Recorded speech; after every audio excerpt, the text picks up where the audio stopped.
1단원부터 쭉 정리할 거고요. 혹시라도 이제 여러분들이 수업을 듣다가 이해가 안 되는 부분이나 이제 질문이 있으면 거기 채팅창을 이용해서 바로 질문을 해주세요. 자, 우리가 1단원에서 공부한 내용들은 이 인권과 헌법이고요. 이렇게 세 개의 단원으로 구성이 되어 있죠.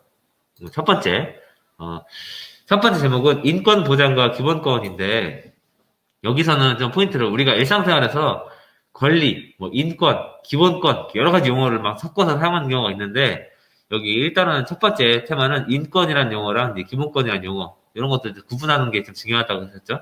그래서 오른쪽에 11페이지를 보면 인권의 의미입니다. 인간이라면 누구나 가지고 있는 권리를 우리가 인권이라고 했고요. 인권을 부르는 여러 가지 명칭이 있었어. 인권은 국가나 제도가 만들어지기 전부터 이미 자연 상태에서 인간에게 주어진 권리라고 해서 이거를 자연권이라고 부르기도 했었고요. 그리고 이거를 인간이 다른 사람의 인간의 권리를 함부로 뭐 침해하거나 제한하거나 이렇게 할 수 없다고 해서 이거를 하늘이 여기서 말 하늘은 뭐 종교적인 의미가 아니라 하늘이 부여한 권리다. 그러니까 인간끼리 서로 함부로 침해할 수 없다. 이런 의미에서 천부인권이라고도 이야기했었고요. 그리고 이거를 인종, 성별, 신분을 뛰어넘어서 모든 사람이 동등하게 누린다 해서 이걸 보편적 권리, 보편권이라고도 부르기도 한다 했었어. 이런 여러 가지 의미로 우리가 인권이라고 부르기도 했었는데 이 인권이라는 거는 보통 태어날 때부터 당연히 가지고 있는 거지만 그동안 국가가 이제 발전하는 과정에서 인권이 침해되고 무시되는 사례가 너무 많았죠. 그래서 이거를 최초로 세계 인권선언이라고 해서 우리가 유엔에서 전 세계가 함께 보장하고 지켜줘야 될, 노력해야 될 권리 보장에 대해 내용에 대해서 쭉 한번 정리해봤고, 요거를 여러분들 수업 시간에 낱말 풀이, 십자말 풀이로 한번 정리를 해봤었죠. 세계 인권선언의 내용들을 한번 읽어보시고요. 다음 장으로 넘어가서 그러한 인권을 우리가 보호하기 위해서 사람들이 모여서 국가라는 것도 만들고 법을 만들었었죠. 그렇게 사람들이 모여서 처음으로 만들어 놓은 법이 헌법이라고 했어요. 헌법은 그 국가의 뼈대가 되는 가장 핵심적인 법인데 헌법에서는 우리가 가지고 있는 가장 기본적인 인권을 기본권이라고 부르기도 한다 그랬었어요. 그렇죠? 그래서 약간 여러분 헌법 기본권과 인권을 여기서 좀 구분할 필요가 있다 그랬죠.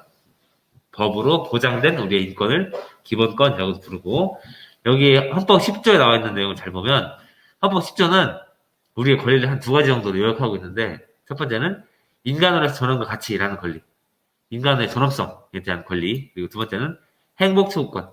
이 두 가지야. 그러니까 어떻게 보면 가장 인간에 좀 폭넓게 적용할 수 있는 거죠. 이러한 권리가 있다라고 우리가 명시해놓고 있고 그걸 누가 보장해줘야 되냐면 이거를 국가가 보장할 의무를 진다라고 해놓고 우리의 인권에 대한 목적, 국가의 이제 목적과 인권을 최종적으로 실현해야 하는 그 상태, 행복과 인간의 존엄성 이런 것들을 지정해 놓은 게 헌법이었습니다. 그 헌법에 있는 내용들을 오른쪽으로 가보시면 이렇게 한 5가지 정도로 우리가 분류할 수 있다고 했는데 자유권부터 평등권, 참정권, 사회권, 청구권까지 한 5개 종류로 우리가 기본권을 분류를 해봤습니다. 여기서 여러분들이 각각의 내용들은 한 번씩 읽어보고 그 사이에 그 안에 어떠한 권리들이 있는지 이거 우리의 권리를 좀 알아보라는 차원에서 여러분들 꼭 한번 읽어보라 그랬죠. 내 권리가 뭔지 알아야 주장할 수 있으니까. 그렇죠? 근데 그 중에 특히 여기 별표 쳐놓으라고 보라고 했던 거는 사회권이었었는데 물론 나머지 권리도 굉장히 중요합니다. 근데 여기 사회권은 좀 특이하게 우리가 인간답게 생활할 수 있는 권리 그냥 숨 마시고 사는 게 아니라 최소한의 요건을 맞추면서 인간답게 생활할 수 있는 권리를 국가가 보장해줘야 된다. 이거 좀 되게 특이하다고 그랬잖아요. 그죠? 국가의 기본권 보장 의무. 이거 얘기하면서. 그래서 우리가 나중에 뒤에 가서 이 국가의 사회권 보장 의미를 하면서 국가의 역할이 점점 커진다. 입법부, 행정부, 사법부 중에 특히 행정부의 역할이 중요해지고 있고 행정부가 점점 커지는 그런 현상을 우리가 무슨 현상이라고 한다고 했었어요. 지금 사회권과 연관지어서 현대사회에서 국가의 역할이 중요해지고 행정부가 점점 할 일이 많아지고 정치가 커지고 전문화되면서 국가가 점점 행정부화되는 현상. 그래요. 행정 국가화 현상이라고 했었죠. 행정 국가화 현상. 뒤에 우리 행정부 공부할 때 한 5번째 줄인가 6번째 줄인가 밑줄 쳐놓고 거기다가 써놨던 것 같아. 행정 국가화 현상. 자, 그런 내용들이 있었다는 거 한번 기억해 두시고 다음 장으로 넘어가도록 하겠습니다. 그래서 여러분들한테는 요 예를 한번 여러분 잘 풀어보라고 했었고요. 우리 헌법에 보장된 이런 권리들이 이제 실제 생활에서 어떻게 적용되는지를 우리가 보는 거였죠. 근데 여기서 나머지 여러분들이 크게 푸는데 문제가 없었던 것 같고, 요거 4번 같은 경우는 여기 국가에서 운영하는 제도 혜택, 국가가 몸이 불편한 사람들, 이런 사람들을 보장해줘야 된다. 그렇죠. 사회권이랑 관계가 있었죠. 그래서 여기 여러분들이 여기 이렇게 연결하는데 크게 어렵진 않았었던 것 같아. 뭐 그 외에 여기 민원할 때 청구권은 반드시 이렇게 문서로 청원해야 된다라는 거, 그런 것도 좀 알아두라고 했었던 것 같아. 자, 그러면 이제 오른쪽에 우리 기본권 제한인데요. 국가는 물론 우리의 권리를 보호해주기에 있는 기관이긴 해. 근데 그 국가가 내 권리만 보호하는 게 아니라 내 주변 사람들, 옆에 있는 사람들의 권리도 같이 보호해줘야 되기 때문에 두 사람의 권리, 여러 사람의 권리가 서로 부딪힐 때는 특정한 개인의 권리를 약간은 제한, 범위를 좀 축소시켜서 제한할 필요가 있는데, 그 기본권을 어떻게 하면 국가가 잘 제한하면서도 보호해줄 수 있는지에 대한 그 내용이었죠. 그게 이제 바로 밑에 있는 기본권 제한의 한계야. 즉, 국가가 다른 사람의 기본권을 보호해주기 위해서 특정한 사람의 권리를 약간 제한하는데, 제한할 때 하더라도 마음대로 하는 게 아니라 어느 정도껏 해라. 제한의 한계를 지정해놓고 그 안에서만 제한해라는 거지. 그래서 기본권 제한의 한계를 여러분들이 우리 헌법에 있는 조항들을 읽어보고서 한 4단계로 구분을 해봤어요. 기본권은 크게 요 헌법 제37조 2항에 나와 있는데, 제한의 한계는 요 37조 2항에 있는 4가지 요건을 모두 만족시켜야만 국가가 기본권을 정당하게 제한하는 거라고 했었죠. 요 중에서 한 가지라도 위배되면 국가가 기본권 제한을 함부로 하지 못한 거죠. 공권력이 이제 남용한 거지. 그죠? 자, 그럼 그 4가지 요건들을 우리가 알아보자고 했었는데요. 읽어볼게요. 첫 번째, 국가 안전보장, 질서유지, 공공복리. 요게 기본권 제한의 목적이라고 그랬죠. 요 3가지를 위해서만 기본권을 제한해야 된다고 했었어요. 요 외에 다른 목적으로 기본권을 제한하면 안 된다고 했었고요. 이게 기본권 제한의 목적상의 한계라고 그랬죠. 다음, 그런 목적을 위해서 우리 기본권을 제한할 때 하더라도 필요한 경우에 하나여만 제한해야 된다. 여기서 필요한 경우에 하나는 기본권 제한의 방법이에요. 방법상의 한계. 그러니까 예를 들면 뭐 어떤 사람의 기본권을 제한할 때 그 사람의 권리를 피해를 최소한 주는 방법으로 사용해야 된다는 얘기고요. 그리고 할 때 하더라도 그 방법이 그 목적을 달성하는데 효과도 있어야 된다 했죠. 그래서 막 그때 우리 핸드폰 전에 얘기했었죠. 핸드폰을 박살내버리는 방법도 있지만 잠깐 걷는 방법도 있고 다른 뭐 기본권을 보호할 수 있는 다양한 방법이 있을 때 가장 적게 침해할 수 있는 방법을 생각해야 된다는 거. 그게 이 방법상의 한계였죠. 그 다음 이제 법률로 제한해야 된다. 제한할 때 하더라도 법이라는 근거, 형식을 반드시 지켜야 된다. 이게 형식상의 한계였죠. 법이 없이 그냥 집행을 하면 이건 국가가 자기 마음대로 공정하지 못하게 기본에 따라서 집행할 수 있잖아요. 반드시 법이라는 근거를 바탕으로 힘을 발휘해야 된다는 거죠. 공권력이. 자, 마지막으로 내용상의 한계는 기본권을 제한할 때 하더라도 그 기본권의 본질, 핵심이 되는 부분들은 건드리면 안 된다. 왜냐면 이 알맹이까지 건드려버리면 나머지 껍질은 의미가 없는 거다. 예를 들면 그때 우리 통신의 자유 얘기했었을 때 일단 전화는 하게 해주면서 전화할 수 있는 방법을 제한해야 되는 거지. 핸드폰 아예 없애버리면 전화할 수 있는 아예 그 통신의 자유 자체가 아예 불가능하다고 했잖아요. 그죠? 그러니까 할 때 하더라도 가장 핵심이 되는 거를 건드리지 말고 그 나머지를 건드려라. 이게 기본권 제한의 내용상의 한계였죠. 그래서 이 4가지를 모두 지켜야 된다고 했었고요. 이 헌법 37조 2항을 만들어 놓은 이유는 국가가 요 법을 근거로 자유롭게 제한해라라는 게 아니라 법에 이렇게 엄격하게 한계를 만들어 놨으니까 함부로 기본권을 제한하지 말라라는 그런 의미가 있었다고 그랬죠. 이게 기본권 제한이었고, 그 다음 이제 인권의 침해와 구제였습니다. 여기는 주로 이제 사례가 많이 나왔죠. 여기부터는 좀 이제 여러분들이 좀 자유롭게 용어를 사용해야 될 것 같아. 뭐, 우리가 일상생활에서 쓰는 용어 있죠. 권리, 내 인권, 기본권 침해 이런 얘기겠죠. 좀 비슷하게 묶어 사용해도 될 것 같고요. 여기 인권 침해는 크게 일상생활에서 한 세 가지 정도 주체에 의해서 침해가 벌어지는데, 하나는 개인에 의해서, 또 하나는 뭐 단체에 의해서, 또는 국가 기관에 의해서 우리의 권리가, 인권이, 기본권이 침해되기도 하죠. 그 이유는 개인들의 이제 우리가 개인들에 의해서 기본권, 인권 침해가 발생하는 사례는 그래, 그 사람의 어떤 생각, 고정관념, 잘못된 편견, 이런 것 때문에 권리를 침해하는 경우가 많다고 그랬고요. 또는 그 사회의 어떤 잘못된 악습, 또는 그 국가, 그 집단의 잘못된 법 때문에 우리 권리가 침해되기도 한다고 했습니다. 그러면서 이게 밑에 있는 다양한 사례들을 좀 잘 보라 그랬는데, 요 사례는 여러분, 외우는 게 아니죠. 사례는 꼭 한 번씩 읽어보고, 그 원칙에 맞게 한번 적용해보는 거죠. 우리가 이 사회라는 과목 자체가 그래요. 일상생활에서 사람을 연구하는 학문이야. 저 사람들이 왜 저러는지, 저런 현상은 왜 나타나는지를 한참 관찰하다가, 그거를 법칙으로 이렇게 만들어놓은 게 사회죠. 그러니까 이 법칙만 외우는 게 아니라, 사실은 이 예를 우리가 참고하는 게 가장 중요해요. 그래서, 다양한 사례들을 꼭, 밑에 개념 속 사례 콕 이런 것까지 다 읽어보도록 하시고요. 이게 지금 인권 침해가 누구에 의해서 발생하는 사례구나, 왜 나타나는구나라고 한번 적용해보는 그런 연습을 해볼 필요가 있을 것 같습니다. 이런 버스 손잡이 같은 경우 있죠. 그러니까 우리가 일상생활에서 저것도 인권 침해야 라고 했었던 것처럼 쉽게 우리가 지나칠 수 있는 모든 것들, 그런 것들에 대해서 인권의 시선으로 바라보는 이런 것들이 인권 감수성이라고 한다고 했잖아요. 그래서 인권 침해의 사례들을 여러분들 잘 보시고, 다음 장으로 넘어가면 요 침해된 인권을 어떻게 하면 구제받을 수 있을까에 대해서, 요거는 약간의 암기가 있다 그랬죠. 근데 그냥 외우지 말고 이것도 이렇게 보자고요. 이렇게 수많은 기관에 의해서 우리가 권리를 침해당했을 때 구제받을 수 있는데, 요점은 이거야. 우리가 이제 지금 2단원까지 했으니까 다시 돌아오자면, 국가기관은 크게 입법부, 행정부, 사법부가 있죠. 근데 여기서 잘 보면 밑에 파란색으로 표시해놓은 여기 법원, 헌법재판소 이런 데는 우리가 기본권을 침해당했을 때 사법부에다가 도움을 요청하는 방법일 거예요. 그렇죠?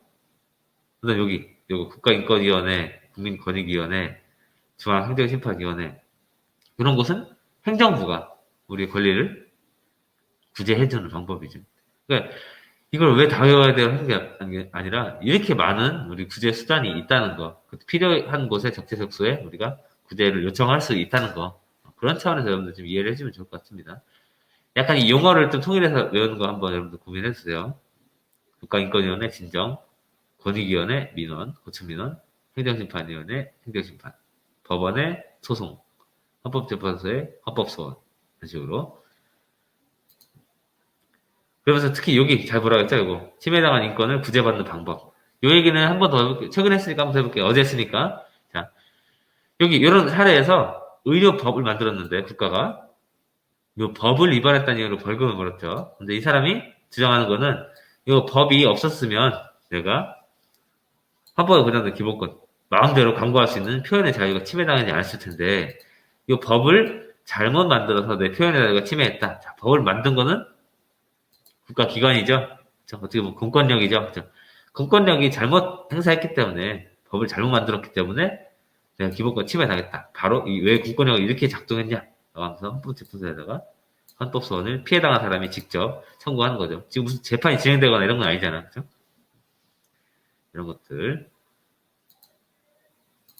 다음, 이제 세 번째로는 근로자의 권리, 노동권 침해 구제 여기였었는데요. 여기. 선생님 여기 잘 보라고 했었죠? 여기 각각의 사람들을 쭉 보고, 요 중에서 근로자인 사람, 근로자가 아닌 사람, 이거 가려내는 게 중요하다고 했었는데, 근로자는 바로 오른쪽에 나와있죠. 노동을 제공하고 거기에 대해서 임금, 돈을 받는 사람을 근로자라고 했고요. 여기서 요 사람 사장님은 사용자라고 그랬죠. 근로자를 데려다 쓰거나 아니면 그 사람을 감독하는 의무를 가진 사람들을 사용자라고 했었고요.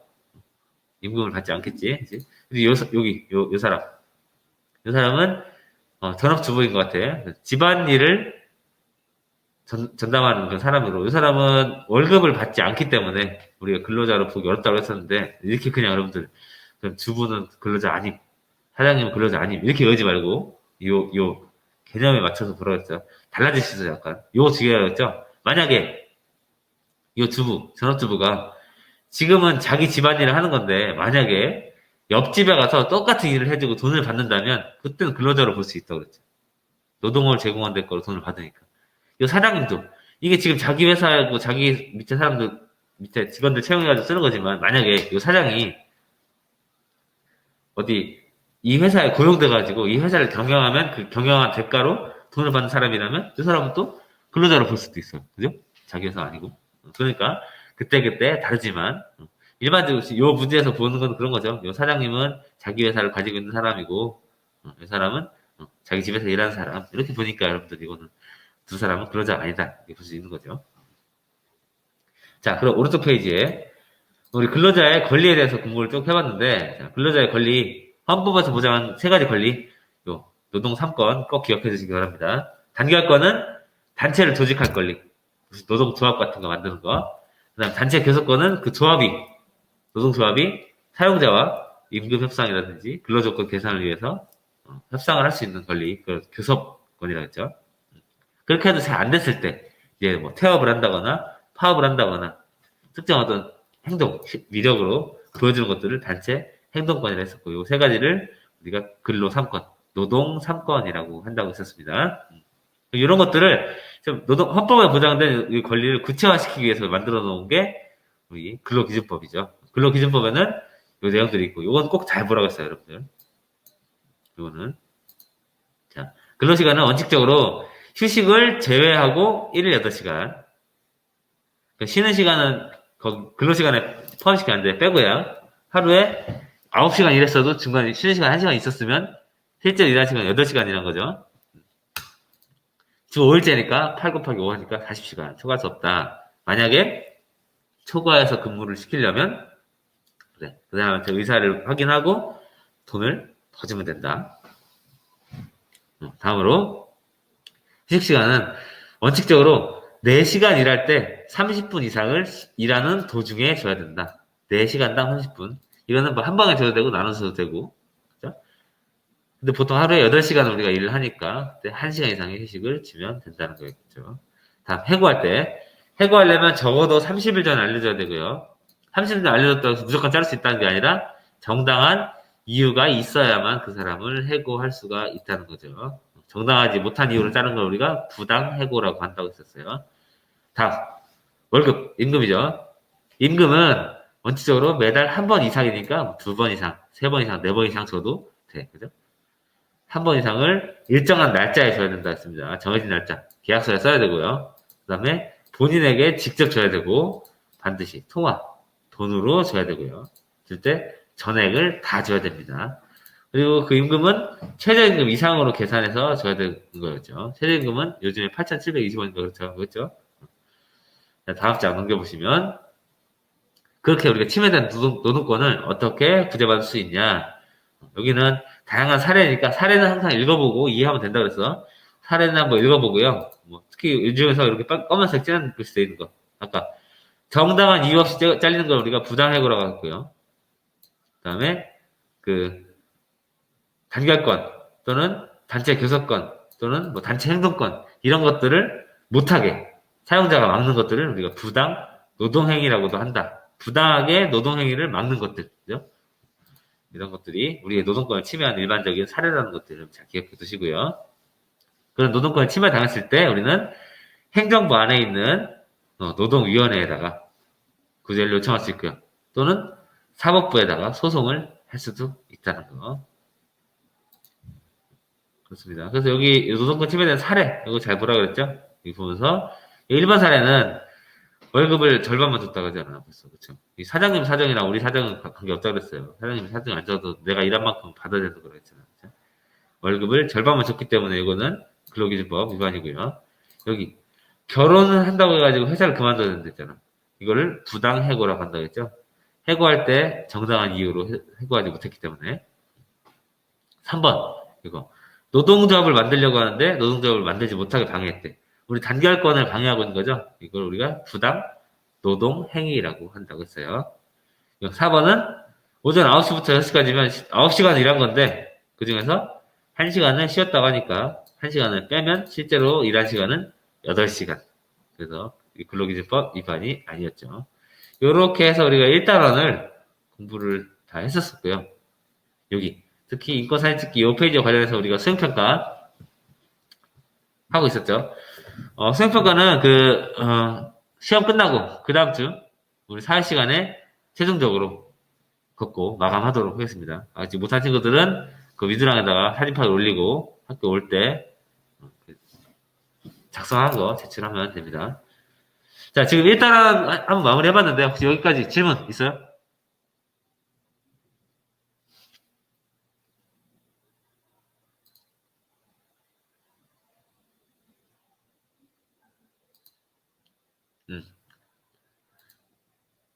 대답이 없는 걸 보니.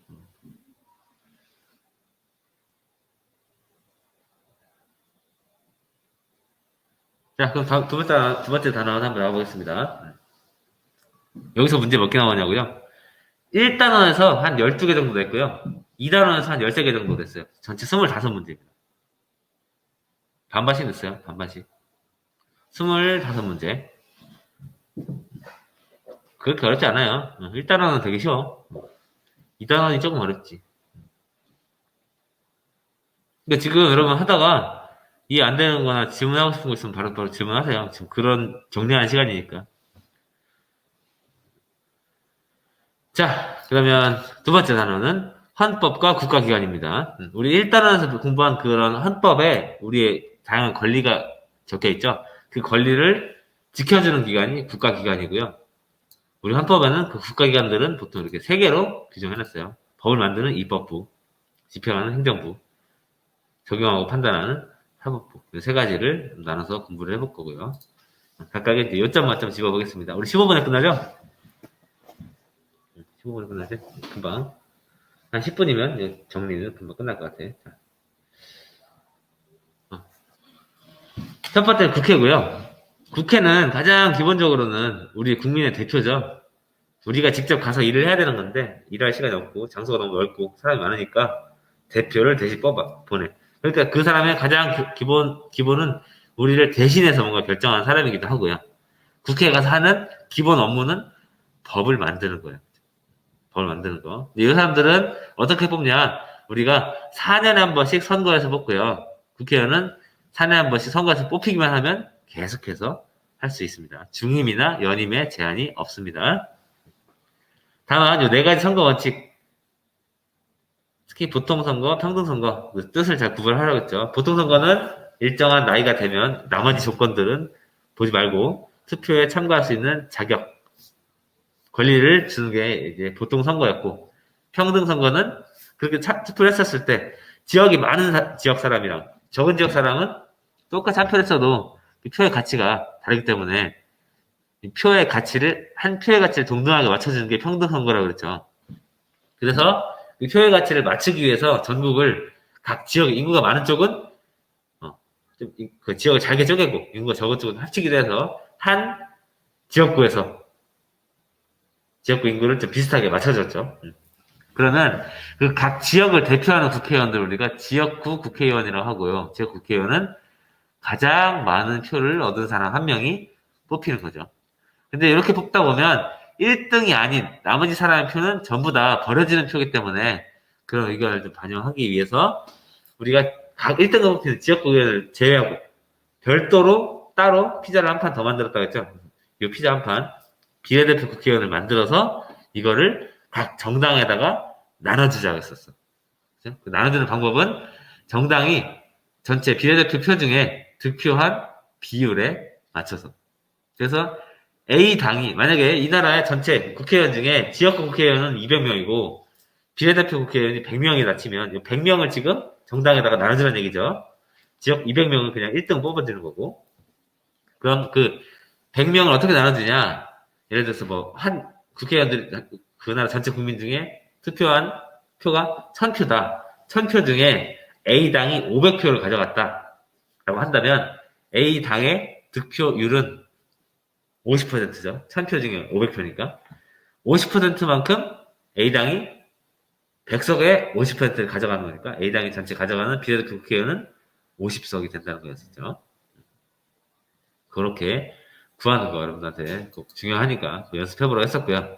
다음 장에 이제 국회의 기능을 해봤고, 국회는 가장 기본적으로는 법을 만드는 기능인데, 우리가 일반적으로 쓰는 법은 조금 용어를 좀 구분해보자고 했죠? 단계가 있어. 가장 높은 게 헌법, 그 다음 법률, 명령, 조례, 규칙, 이런 게 있다는데, 국회가 만드는 거는 헌법 아래에 있는 법률이라겠죠. 법률을 제정, 만들거나 개정, 고치는 활동을 한다. 정우 왜? 질문 있어요? 상임위원회는 바로 앞에 있었던 거죠? 상임위원회. 자, 우리, 이게 조직인데, 어떻게 보면, 어, 여기 그림에 보이는 이런 회의 있죠? 국회의원들이 전부 다 모여가지고, 이거 하시다, 투표하고 찍는 거야. 이걸 본회의라고 해요. 본회의 하려면 국회의원들이 항상 몇 명이 안 나왔을 때 이거 찍으면 안 되니까, 특정한 인원수, 가만수 몇 퍼센트 이상의 사람들이 와야 이게 진행이 돼. 우리 국회의원들 보통 뭐, 출석 많이 안 하잖아요. 그렇죠? 이게 출석을 해야만 이게 진행을 하는 건데, 모든 일을 항상 모든 국회의원 다 불러놓고 하면 자기 지역에 가서 일을 볼 수가 없잖아. 그죠? 그렇기 때문에 본회의를 하기 전에 어떻게 보면 그 분야별로 조금씩 전문가들을 좀 더 모아가지고 이 사람들끼리 먼저 한번 회의를 해보고 그럼 상임위원회에서 이렇게 그러면 우리 전체에서 이런 걸 내용 투표를 합시다라고 결정하는 곳이 상임위원회예요. 그러니까 여러분들 학급 회의 같은 거 할 때 미리 특정한 부서에서 모여가지고 뭐 다음 주에 학급 행사 이거 해야 되는데 자기들끼리 먼저 한번 계획 세워보고 이거는 그 전체 애들 학급 의견 들어봐야 되는 거니까 이거는 전체에서 투표를 하자. 이런 거 할 때 그런 거 미리 하는 기관들을 상임위원회라고 하죠. 그래서 뭐 외교통일 국방보건복지 전문가 본회의에 앞서서 이거 법은 어떻게 만들고 돈은 얼마 정도 들 것 같고 이런 것들을 하는 것이 상임위원회입니다. 되겠어?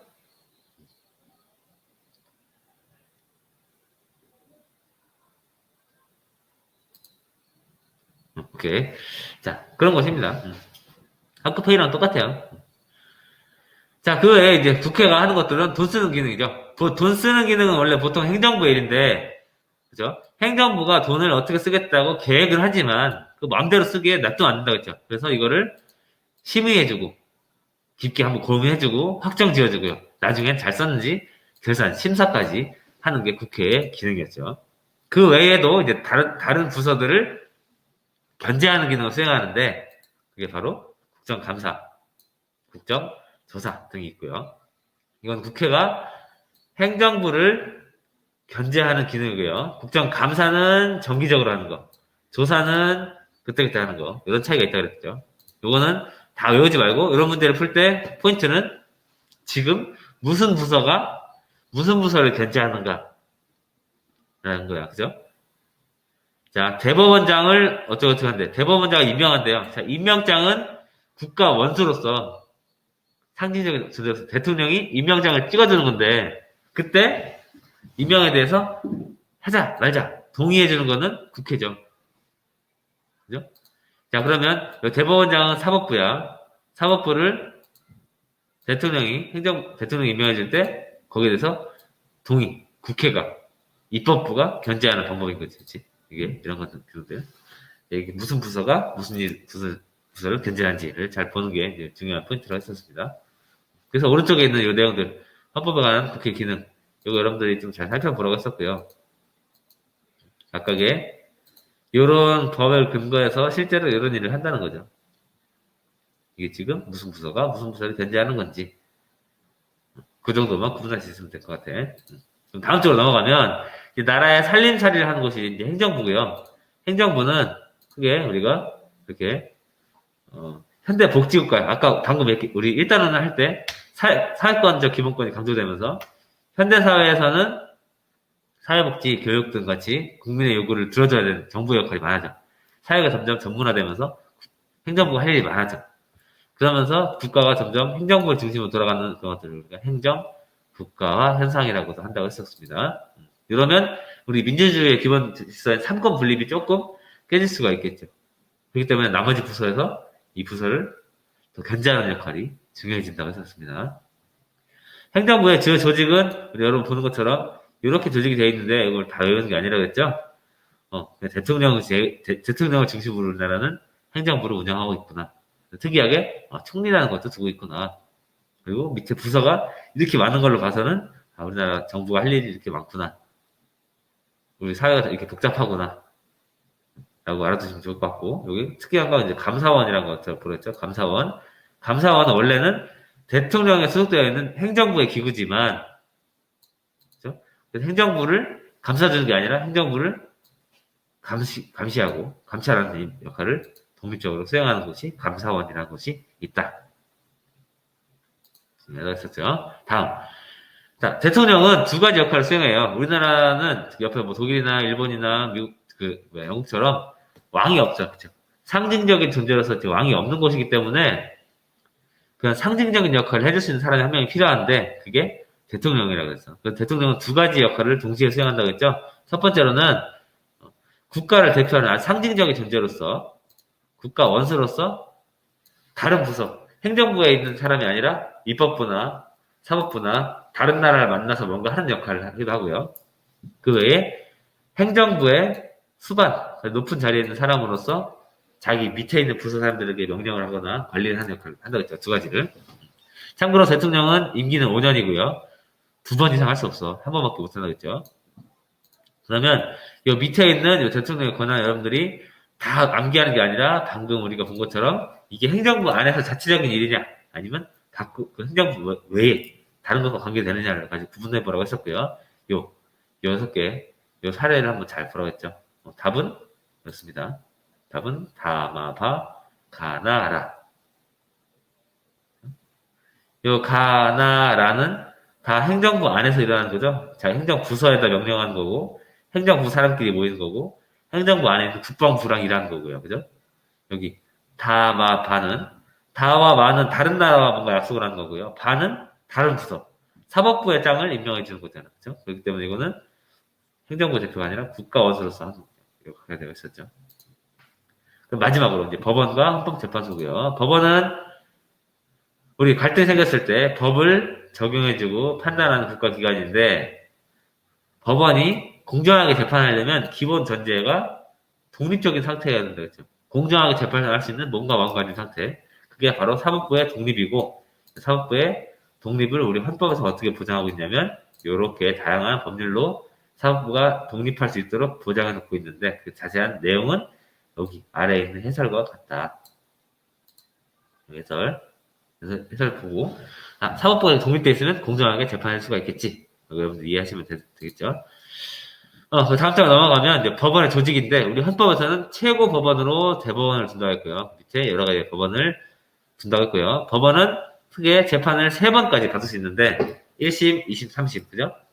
3번을 받게 한 이유는 재판 과정에서 실수할 수도 있고 그렇기 때문에 억울할 수 있는 사람이 적게 나오게 하기 위해 3번까지 재판을 받게 하는데 자, 첫 번째 재판을 1심이라고 하는데 첫 번째 재판 판결 유죄냐 무죄냐 승소냐 패소냐 그 1심 판결에 복종하지 못하겠을 때 2심을 요청하는 것도 우리가 항소라고 한다고 했고요.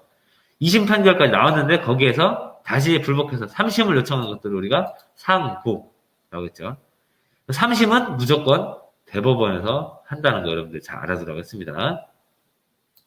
그러면 다음 장 마지막이죠. 헌법재판소고요. 우리나라는 헌법재판소를 별도로 두고 있는 나라야. 이런 나라도 있고 아닌 나라도 있는데 자, 그 이유는 예전에 얘기했죠.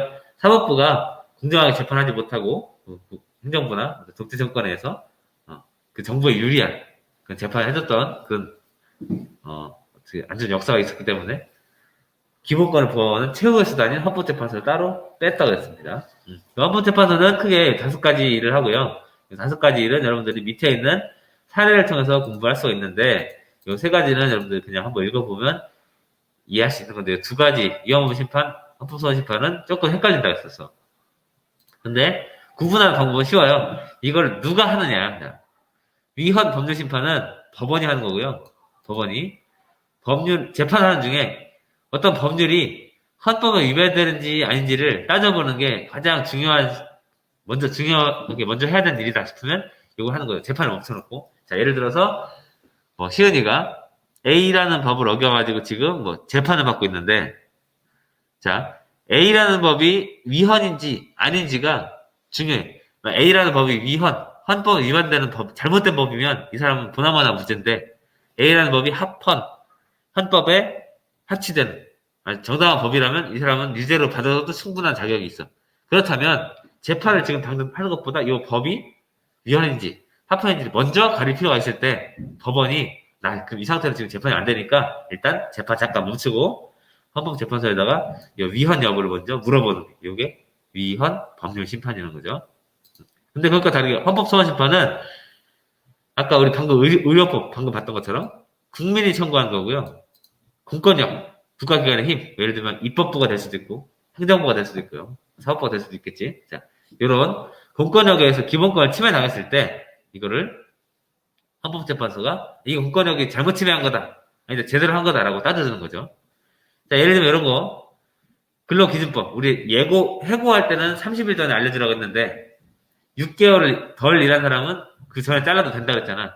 이때 5개월 29일째 잘라도 이 사장님은 법을 지켜서 자른 거기 때문에 이 사람은 잘못한 게 아니야. 그죠? 근데 이 사람은 억울하게 기본권 침해 당했어. 해고 노동자는. 그랬을 때 이 사장님은 나쁜 게 아니라 이 법을 잘못 만든 국가가 잘못했다라고 이 법 조항이 잘못됐습니다라고 요청하는 거. 국가가 잘못된 공권력을 썼다. 잘못된 입법 작용을 했다. 그래서 요청하는 거 국민이 청구하는 게 헌법 소원이라고 했죠. 그 외에도 이제 뒤에 넘어가서 문제 풀어보면 좀 좋을 것 같고, 여기 마지막, 여기 국가기관의 권력 분립은 꼭 한 번씩들 풀어보겠습니다. 시험 문제 하나 냈다고. 무슨 부서가 무슨 부서를 어떻게 견제하는지가 좀 중요하다고 했죠. 여기까지 여러분들이 정리를 꼭 한번 해주시고.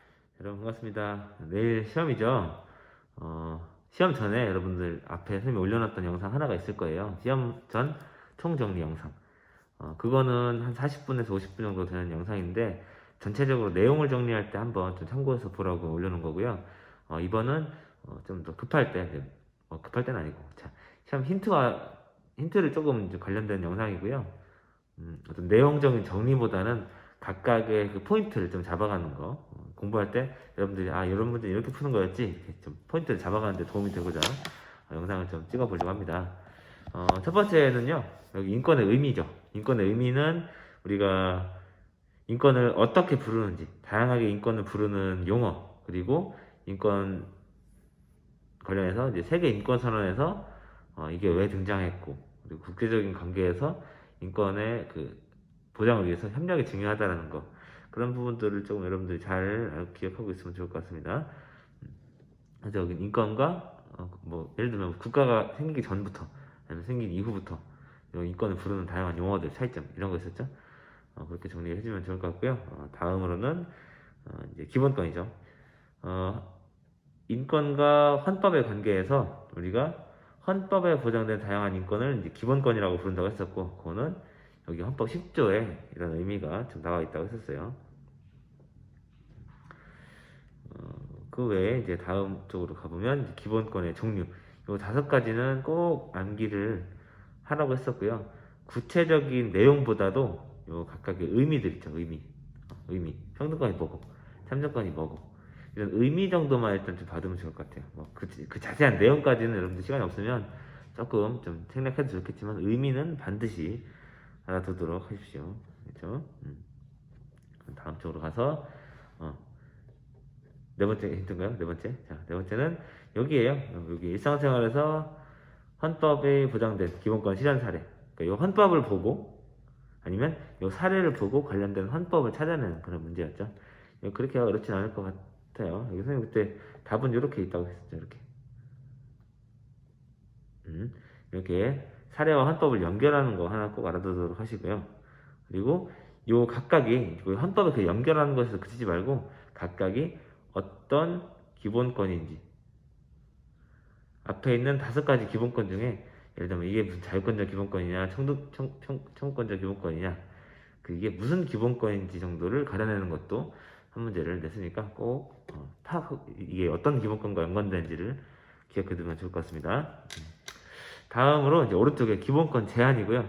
기본권 제한에서는 요 한 문장을 좀 잘 이해하면 좋은데요. 한 문장을 우리가 네 가지 단계로 쪼개서 뭐라 그랬죠? 네 단계로. 목적, 그다음에 방법, 형식, 내용으로 그 네 가지로 우리가 보도록 하면 좋을 것 같고요. 뭐 어떤 사례로 이런 것들 뭐 사례 한 번 정도 봐주면 좋을 것 같아요. 사례. 자, 그러면 다음으로 넘어가세요. 일상생활에서 나타나는 다양한 인권 침해 그리고 그것에 대한 구제와 관련된 얘기고요. 여기는 사례가 좀 많이 나왔죠. 사례 여러분들이 꼭 보라고 했고요. 인권 침해, 다양한 사례 그리고 인권이 이런 개인적, 단체적, 국가적 차원에서 발생한다. 침해가. 그러면 그 각각의 원인들을 개인적 차원에서는 왜 발생하고 국가적, 단체 차원에서는 무엇 때문에 침해가 발생하는지를 좀 연결해서 보면 더 좋을 것 같습니다. 그리고 요거는 여기 여러분 요 사례 같은 경우 너무 많기 때문에 그래요. 또 다 보라는 건데 어쨌든 사례를 중심으로 이게 인권침해에 해당하냐 아니면 해당하지 않냐를 좀 구분해내는 게 좋을 것 같아요. 알겠죠?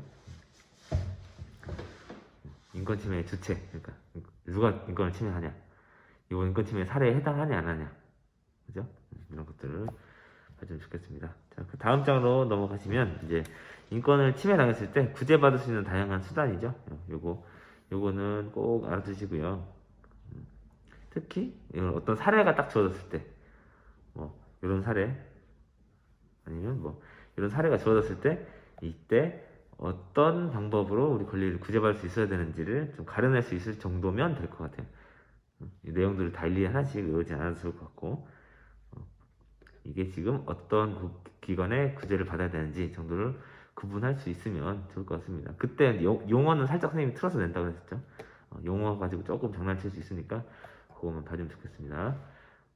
다음 쪽에서는 우리 요거 꼭 보라고 했죠. 근로자의 권리와 노동권 침해 구제. 여기 근로자인 사람, 근로자가 아닌 사람. 근데 이때 선생님 그대로 외우지 말라고 그랬죠. 약간 사례를 좀 틀어서 낼 수 있다고 해서 만약에 이 사람이 이렇게 했다면 안 볼 수도 있다 라고 그랬죠. 근데 지금 약간 논란이 생길 것 같으면 일단 교과서를 기준으로 푸는 겁니다. 교과서 기준으로. 자, 다음 헌법에 보장된 근로자의 권리. 요거 교과서에 있는 이 부분 특히 요 노동 3권 그리고 요 법으로 보장된 근로 조건 요것 정도는 암기를 하라고 그랬죠. 그렇죠? 헌법에 보장된 근로자의 권리 꼭 봐주시고요. 다음 장으로 이제 넘어가시면 노동권의 침해 해당하는 것, 해당하지 않는 것 이렇게 약간 사례를 보고 여러분들이 거의 다 사례가 나왔어요. 그러니까 외울 게 별로 없다는 거야. 이건 노동권 침해를 볼 수 있을까 없을까 정도를 좀 가려낼 수 있으면 좋을 것 같고요. 특히 여기서는 부당해고 부당 노동행위가 무슨 뜻인 정도를 좀 가려내면 좋을 것 같은데요. 더 좋은 거는 이 문제를 이런 사례로 풀어보면 좋을 것 같아요. 그러니까 이걸 해결할 수 있으면 왼쪽은 뭐 자연스럽게 알 수 있다는 거죠.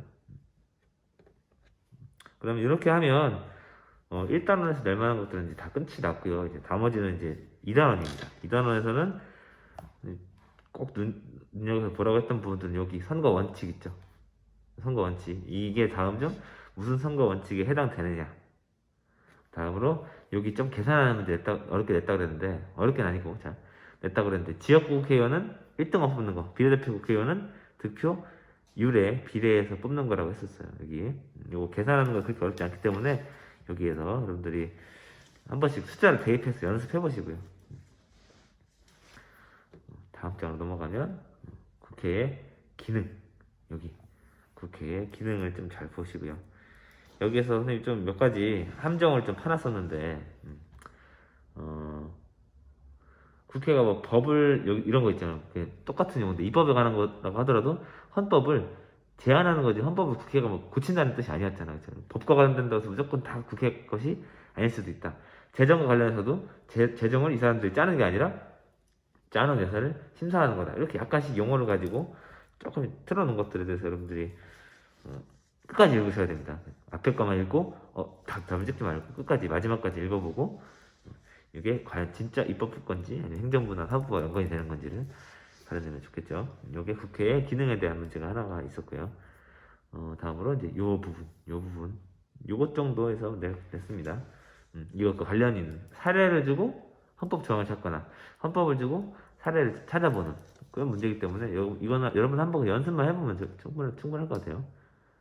알겠죠? 다음 문제로 이제 행정부죠. 행정부는 요즘에 그 행정 국가화 현상과 관련해서 뭐 용어라든지 그 내용들을 좀 물어보는 게 있을 수 있으니까 행정부와 관련된 것들 특히 여기 앞부분 이런 부분들 좀 잘 읽어주면 좋겠죠. 여기 나머지는 그렇게 어려운 얘기는 없었던 것 같고 다음 장으로 넘어가면 정부의 역할인데 정부 역할은 이 앞에 있는 문제들 있죠. 여기 앞에 있는 문제들 요거를 해결할 수 있을 정도면 사실 정부 역할이 요걸 해결할 수 있을 정도면 그 뒷장에 있는 부분들은 사실 그냥 저절로 풀릴 수 있을 것 같아. 뒷장에 있는 것들을 간단하게 이제 문제로 바꿔본 게 요거니까. 그래서 요거 문제를 여러분들 한 번씩 그 낱말 카드를 풀이를 해보시면 뒤에 정부의 조직과 기능들을 쭉 하나씩 다 읽으면서 이해를 못하더라도 아 이게 정부의 역할이구나 하는 것들만 머릿속에 그냥 개념만 넣을 수 있어도 문제 푸는 데는 전혀 지장이 없을 것 같습니다. 다음으로 이제 대통령의 지휘 역할인데 음, 대통령은 5년 단임이었다는 거 그죠? 대통령은 두 가지 지위를 갖는다. 국가대표 그리고 행정부 수반. 근데 행정부 수반과 국가대표로서의 권한 이것들을 구별하는 문제를 하나 냈는데 구별하는 문제를 내기 전에도 그냥 요거에 대한 것들도 한 문제를 좀 눈여겨서 보십시오. 대통령은 어떤 사람이고 어떤 역할을 하는 거고 그죠? 그 역할 안에서 대통령의 역할이 이제 두 가지로 나눠진다면 이거는 그렇다면 무슨 역할을 하는 건지 이렇게 두 가지로 이제 두 문제인 거죠. 어떻게 보면은 대통령의 지위와 역할에 대한 거 하나 그게 어떤 지위와 관련되는 건지 연결하는 거 하나 이렇게 어떻게 풀어야 되는지 설명했죠. 행정부 안에서 일어나면 행정부 수반으로서 입법부, 사법부나 다른 나라와 관련된다면 국가 대표로서 국가 원수로서 하는 역할이라는 거 기억해 두시고 그 외에 뭐 행정부의 조직과 기능 여기서 좀 많이 문제를 많이 냈었는데 여기는 이걸 다 외우지 말고 여기에 좀 중요하다고 본 거 있죠. 뭐 국무회의, 감사원 뭐 이런 것들 있죠. 이렇게 행정부 주 조직과 기능에서도 여러분들이 이 사람들 하는 일은 뭔지 정도만 그냥 이해하세요. 이해만 해도 돼. 문제 푸는데 여러분들 이걸 다 외워가지고 푸는 건 전혀 없기 때문에 문장을 보고 가려낼 수만 있으면 돼요. 자, 이제 다음 이제 마지막으로 거의 헌법재판소네요. 헌법재판소에서는 법원과 헌법재판소에서는 여기 사법부의 독립. 이 공정한 재판을 하기 위해서는 반드시 선행돼야 되는 게 사법부의 독립인데 사법부의 독립과 관련된 이 아래 개념 속 사례콕 여기 있죠. 특히 마지막에 있는 네 줄. 이걸 통해서 이해한 걸 설명할 수 있으면 된다고 했고요. 자, 그럼 이제 마지막 거의 다 끝났네요. 자, 그럼 법원의 조직이고요. 법원의 조직에서는 우리나라 최고법원이 대법원이라는 거, 그 밑에 각급 법원이 있다는 거, 그리고 3심제도 3번을 둔다는 거였고요. 1심에 불복하는 항소, 2심에 불복한 상고, 여기서 특히 상고는 대법원, 3심은 무조건 대법원이 다룬다는 거. 그죠? 대법원이 3심을 꼭 다룬다는 거 꼭 기억해 두십시오. 요거를 알고 있으면 나머지는 뭐 암기할 게 없을 것 같아요. 다음 쪽으로는 이제 헌법재판소고요. 헌법재판소가 한 역할, 5가지 있죠? 5가지. 5가지를 보고 여러분들이 각각의 명칭과 개념이죠. 명칭과 개념. 명칭과 개념을 이해하면 되고요. 각각의 사례가 바뀔 때마다 여러분들이 이 사례, 이게 지금 산핵심판이구나, 관원제력 심판이구나, 라는 그 정도만 보고 넘겨도 충분합니다. 그러면 이제 마지막으로 우리 국가기관의 권력 분립. 여기는 꼭 한 문제가 보라 그랬죠? 근데 여기를 그냥 용어를 외우지 말고, 이게 입법부가 행정부를 가리는 거냐, 입법부가 사법부를 견제하는 거냐, 그런 식으로 각각의 용어들을 하나씩 정리해보라고 했고요. 여기 여러분들 특히 입법부가 여러분들 우리 국민의 대표잖아요, 그죠? 그죠? 그러니까 입법부가 좀 하는 일 사실 제일 많겠지, 그죠? 견제하는 거니까 이런 것들 위주로 중심을 좀 받으면 좋을 것 같다는 생각이 들어요. 전체적으로 보면 그 암기해야 되는 거는 한 2개 정도밖에 안 나왔고요. 나머지는 문제를 보고 참 거짓을 가려낼 수 있을 정도니까 교과서를 몇 번 읽어보고 외우지 말고요. 참 거짓을 가려낼 수 있는 문장을 눈에 좀 익숙하게 만들어 놓는 게 필요할 것 같습니다. 자, 시험 잘 보시고요. 다음 주에 그럼 건강한 얼굴 다시 만나도록 하겠습니다.